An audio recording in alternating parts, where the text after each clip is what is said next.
മാനാഞ്ചിറയിലെ കാട് മൂടിക്കിടക്കുന്ന കോംട്രസ്റ്റ് നെയ്ത്ത് ഫാക്ടറി മോഷ്ടാക്കളുടെയും ലഹരി സംഘങ്ങളുടെയും വിഹാര കേന്ദ്രമാകുന്നു.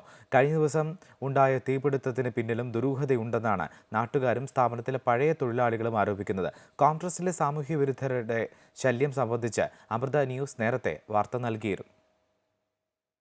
ഒരു കാലത്ത് കോഴിക്കോടിന്റെ അഭിമാനമായിരുന്ന കോംട്രസ്റ്റ് നെയ്ത്ത് ഫാക്ടറി അടച്ചുപൂട്ടിയിട്ടിപ്പോൾ 14 വർഷം പിന്നിടുന്നു.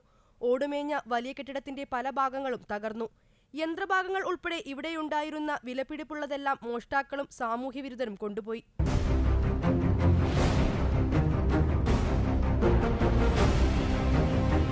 കെട്ടിടത്തിന്റെ ചുറ്റുമതിൽ പലയിടത്തും തകർന്ന നിലയിലാണ്. ഇതുവഴിയാണ് സാമൂഹ്യ വിരുദ്ധർ അകത്ത് പ്രവേശിക്കുന്നത്. കാട് മൂടിക്കിടക്കുന്നതിനാൽ ആരുടെയും കണ്ണിൽപ്പെടാതെ എത്ര നാൾ വേണമെങ്കിലും ഇവിടെ കഴിയാമെന്ന വിശ്വാസത്തിലും ധൈര്യത്തിലുമാകണം ഇവർ ഇവിടെ എത്തുന്നത്. കഴിഞ്ഞ ദിവസം കെട്ടിടത്തിലുണ്ടായ തീപിടുത്തത്തിന് പിന്നിലും ദുരൂഹതയുണ്ടെന്നാണ് നാട്ടുകാരും പഴയ തൊഴിലാളികളും ആരോപിക്കുന്നത്. ഇത് സ്വാഭാവികമായി ഉണ്ടായിട്ടുള്ള തീപിടുത്തം ആകാൻ യാതൊരു സാധ്യതയുമില്ല. ഇതിൻ്റെ പിറകിൽ ഭൂമാഫിയയുടെ കരങ്ങളുണ്ട് എന്നുള്ളതിന് യാതൊരു സംശയവുമില്ല.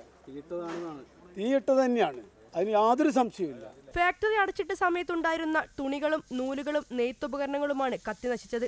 കെട്ടിടത്തിന്റെ ഓടിട്ട മേൽക്കൂര പൂർണ്ണമായും തകർന്നു വീണു. സമീപത്തെ റോഡിലൂടെ നടന്നു പോകുന്നവരാണ് പുകയുയരുന്നത് ആദ്യം കണ്ടത്. ഇവരാണ് കെട്ടിടത്തിലെ സെക്യൂരിറ്റിയെ വിവരമറിയിച്ചത്. സെക്യൂരിറ്റി അഗ്നിരക്ഷാ സേനയെ വിളിക്കുകയും വെള്ളിമാടുകുന്ന് ബീച്ച്, മീഞ്ചന്ത സ്റ്റേഷനുകളിൽ നിന്നായി 9 യൂണിറ്റ് സേന സ്ഥലത്തെത്തിയാണ് രാത്രി 11 മണിയോടെ തീയണച്ചത്. നഗരത്തിന്റെ കണ്ണായ പ്രദേശത്താണ് ഇത്തരത്തിലൊരു കെട്ടിടവും വിലപിടിപ്പുള്ള സാധന സാമഗ്രികളും നശിച്ചുകൊണ്ടിരിക്കുന്നത്. ഇതിനെതിരെ സർക്കാരിന്റെ ഭാഗത്തുനിന്നും യാതൊരു നടപടിയും ഉണ്ടായിട്ടില്ല. കോൺട്രസ്റ്റ് ഭൂമി സർക്കാർ ഏറ്റെടുക്കാനുള്ള ബിൽ രാഷ്ട്രപതി ഒപ്പിട്ടിട്ടും തുടർ നടപടികളില്ല.